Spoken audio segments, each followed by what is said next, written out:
Hey everyone, what is going on? I'm Matthew Oliver, and this is Stillwater Alchemy, the podcast, episode 12, Action and Consequence. Today, we're going to be discussing the most recent Aquarius New Moon and how we can use this energy to our advantage moving forward. So, let's dive in, shall we?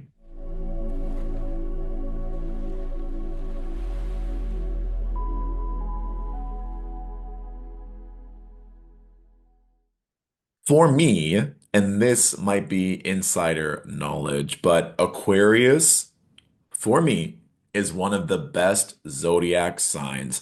And even if we're looking at traditional or modern rulership of Aquarius, we have the traditional rulership of Saturn, the modern rulership of Aquarius. So there is going to be this strong commitment, Saturn, to revolution, rebellion, innovation, thinking outside the box. Also, this strong independence, which comes through both with Saturn and Uranus, because Uranus also has that freedom element and not wanting to be confounded to structures, societal beliefs, jobs, obligations, relationships that don't make sense, that limit their freedom, that limit their knowledge, that limit their ability to be of service to the collective. And I was thinking about this a lot with this Aquarius new moon, and I'll bring it up for the people that are watching this on the video version on Stillwater Alchemy's YouTube. But we can see that the sun and moon are at 9 degrees of Aquarius, while also having this Pluto Mercury conjunction at the early degrees of Aquarius as well. And around this new moon, Uranus, which is at 23 degrees of Taurus, stations direct. So on January 30th, if we just look here for those Mercurial Virgo dominant people out there, in and around 11:36 a.m. Eastern Standard Time on January 30th, Uranus stationed direct. And I'm not sure if any of you out there were feeling it. And for those of you listening to this in the future, if you think back to the end of January of just wanting to go offline or unplug or having all these technological glitches. And of course, this new moon also links with Chinese New Year, the Lunar New Year. So it does seem like this is a more monumental start or energy that we're working with. And if I'm thinking of the energy of consequence due to our actions or inactions, this is just something that we can all be introspective with. And for those of you who set certain resolutions at the start of 2025, how are those resolutions going? How are you able to stay committed to your hopes, your dreams, your disciplines? How do you need to pivot and readjust? What is one small thing that you can change that'll have a drastic effect on your mental health, your mental well-being? This is something that's really interesting. I'm not even sure if I've shared this before, but when I was younger, like grade five, grade six, I was very overweight. I was really bullied and went through a lot as a child in my family dynamic.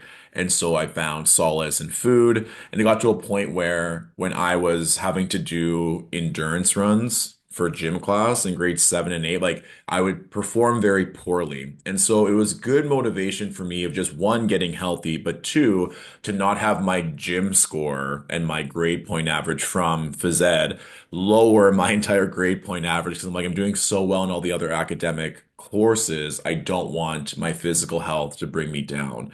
And I remember when I was in grade nine, that was the year I just started running. Like we went as a family to Sport Check and I got these really funky, beautiful shoes. I think that was the start of the Venus devotion on my end. And I just went for runs. And it was also just this act of like freedom for me to get out of the house and to be able to be free and not be in that environment that I didn't feel safe in, that I didn't feel happy to be in. And so I would go for runs again and again and again. And it'd start off as like a 20-minute run and then a 40-minute run and then an hour run. And I obviously lost so much weight during that time. And I remember I got so many looks from like parents of my brother's friends, and they're like, "Oh, you actually look really good."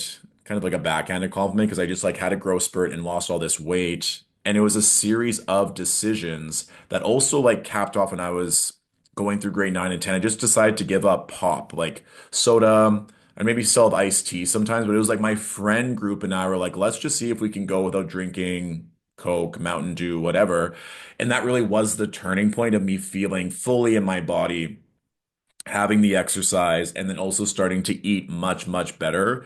And I just found that my body responded so well. Now, if we fast forward almost 20 years later, those habits and structures and regimes are still there because what I went through when I was a child. And we all know this, but I think sometimes we forget that we've already done really challenging things, that we have survived certain obstacles when we were far younger, where we had far less freedom or financial ability to change our circumstances. And when I'm working with clients specifically, it is their mindset that they're living in their mind. They're going over the worst case scenario. They are seeing their current obstacle as something that is a continuation of their past. I hear this all the time, and especially astrological consults of, I've been dealing with this for 5 years, for 10 years, for the past 12 years, my entire life. And I'm like, whoa, whoa, whoa. There might have been moments where it was really challenging in the past 5 years, 10 years, but it's hard for me to believe, as someone who's gone through 4 or 5 years of Pluto transits hitting major points in my natal chart, that every single day for those 4 years, 5 years, 10 years have been awful. But if you're convincing yourself and confining yourself in the narrative, in the belief, in the mindset that your life is a struggle, that it's not getting easier, you could be given the world and still have the fear that it's going to be taken from you, that you're going to remain in this really hard place. Or even for me, when I was younger, of being overweight, being made fun of, not performing well in phys ed class and those mile runs. Or you can start to make actionable changes so that in 6 months from now, in a year from now, 5 years from now, 20 years from now, that's no longer your narrative. And you wouldn't even think that you would have to go through something so horrific or so painful or so challenging because you've done the work. I think if any of us have gone through any trial or tribulation, whether it's around health, whether it's around work, finances, relationships, whatever it may be, I would encourage you to go back to a time in your life where you made a decision where you wanted to change, where you wanted freedom, where you knew that you didn't want to keep having that life. Because if you've done it in health, then you can do it in career.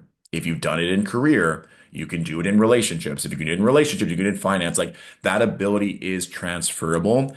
And purely from an astrological standpoint, there are some times with the outer planets that it just makes such better energy and connection and aspects to your own specific natal chart. And knowing that let's say you have a really positive Pluto transit to the ruling planet of one of your financial houses, the second and the eighth, then that could be an opportunity where it's like, great, maybe you have Jupiter as multiple time lords, and now you have Pluto in aspect to one of the ruling planets of the eighth or the second, and one of the ruling planets of the second, the eighth ends up being a benefic. So it's compounding effects where all the work you've been doing your entire life is leading to this monumental moment that in those years of challenge or obstacle, you've been building the strength, the fortitude, the foundation for all of this to land.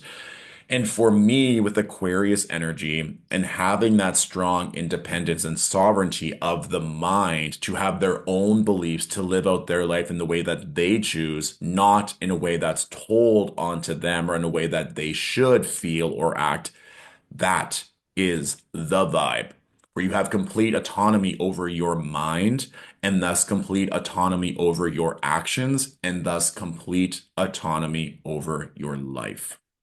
So, whenever you're listening to this episode, what is it that your mind is telling you each and every day? Is that true or not? And if it is true, is it the ultimate truth? Or are there options available to you?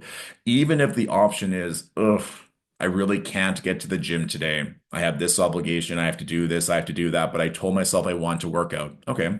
Can you do a plank for 60 seconds before bed? Can you stretch for 5 minutes, still giving movement to your body? Are there ways where you still get to show up to elicit and to affirm a new belief of you being healthy, you being strong, you prioritizing your own body. And that again, I see this a lot in Aquarians where it's like you can find these loopholes that aren't actually loopholes, like they were there. And it's a clever way of using our thoughts to be affirming instead of hurtful. So again, you said you wanted to exercise. That doesn't mean that 5 minutes of exercise isn't any less potent than 0 minutes of exercise.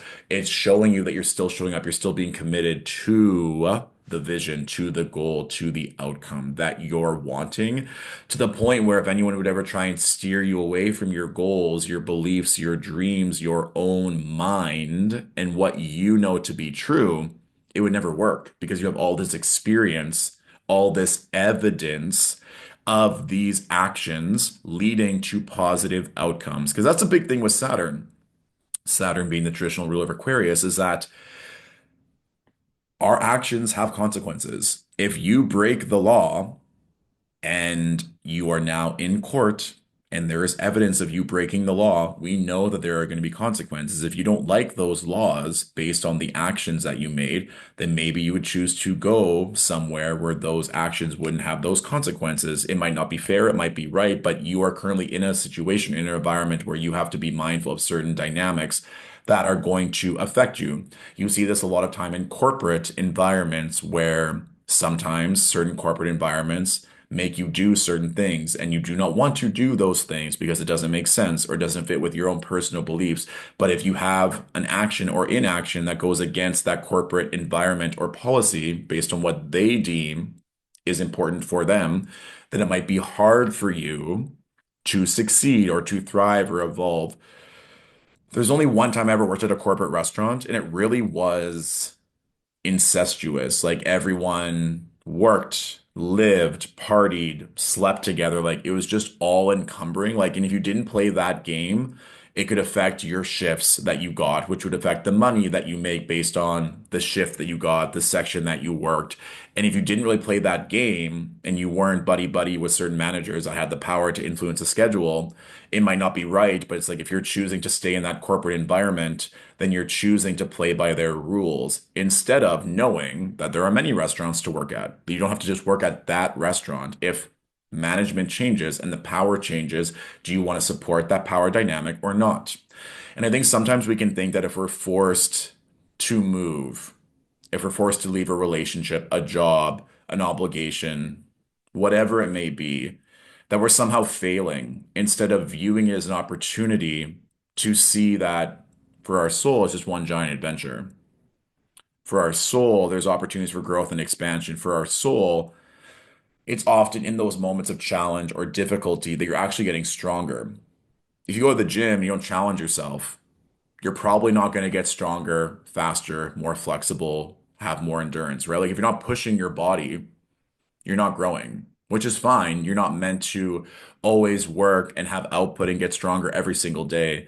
But if you're wanting more love, more money, more expansion, more success, then you're going to have to be challenged. And if you're able to head on that challenge with the mindset that you're not only going to survive, but you're going to come out the other end being more successful, more talented, more rich, more loved, more beautiful, more whatever than you could possibly imagine, then that is the kind of thinking that after every contraction comes the expansion because you're choosing to take on that opportunity with the mindset that your actions over a year, 4 years, 5 years, 10 years are going to lead to a positive outcome. If I told my, 11, 12-year-old self that I was going to be extremely strong, have a consistent fitness and health regime, be even more fit than many of the male members of my family, maybe they believe me, maybe they won't, but here we are 20 plus years later having that success because of small decisions and small actions that were done at that time. And that's what I'm going to leave you with is that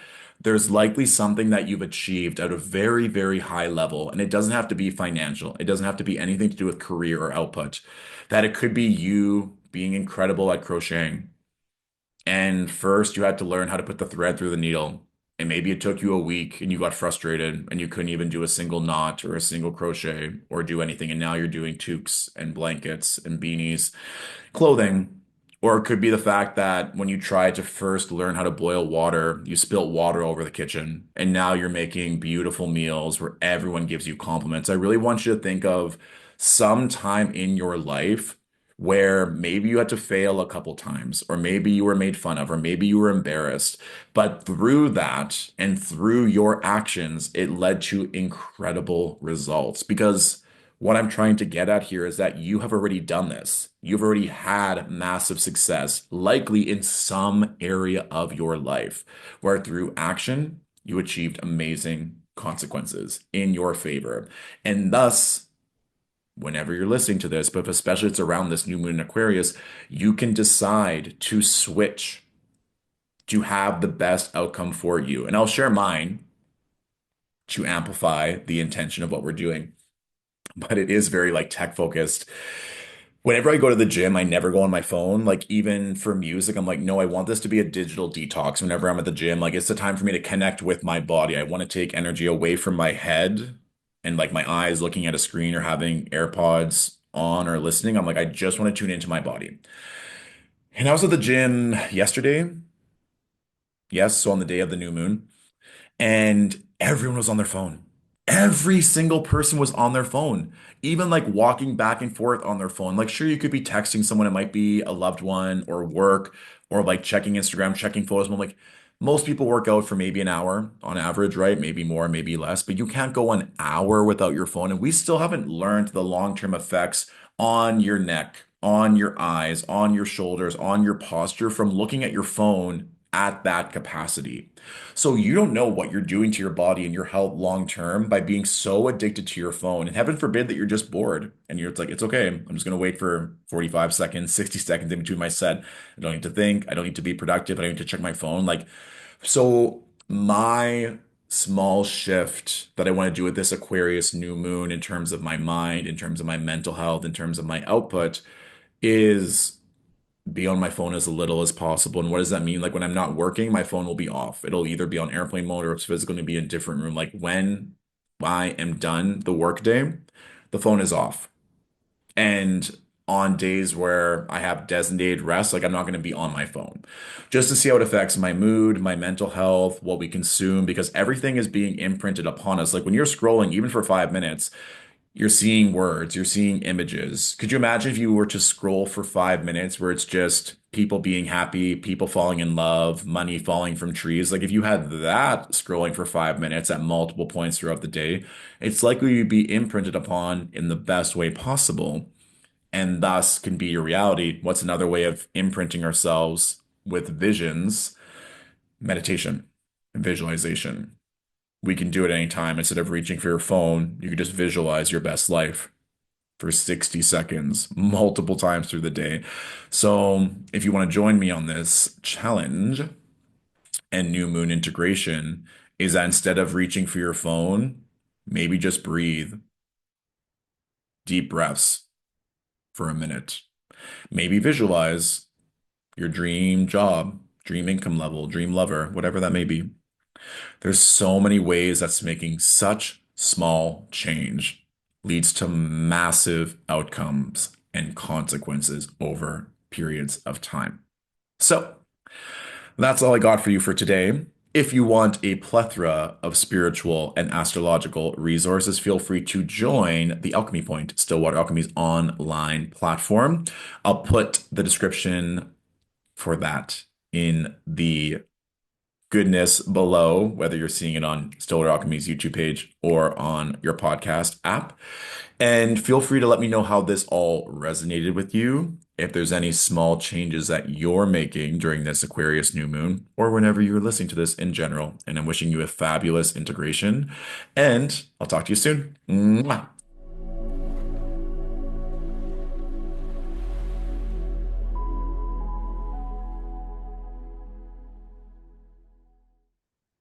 Also, one of my favorite things to check in on during every air sign season, but especially Aquarius with it being fixed air. And if I think of fixed air, that is like your beliefs, truth, ethics, is like, how is my mental health during Aquarius season? And I'm not sure about all of you, but after that new moon integration and after Uranus station direct, I'm like, oh, we're doing just fine. So, as an additional marker, check in with your mental health and see how you are doing and what pivots you want to make to be feeling even better. All right? You got this.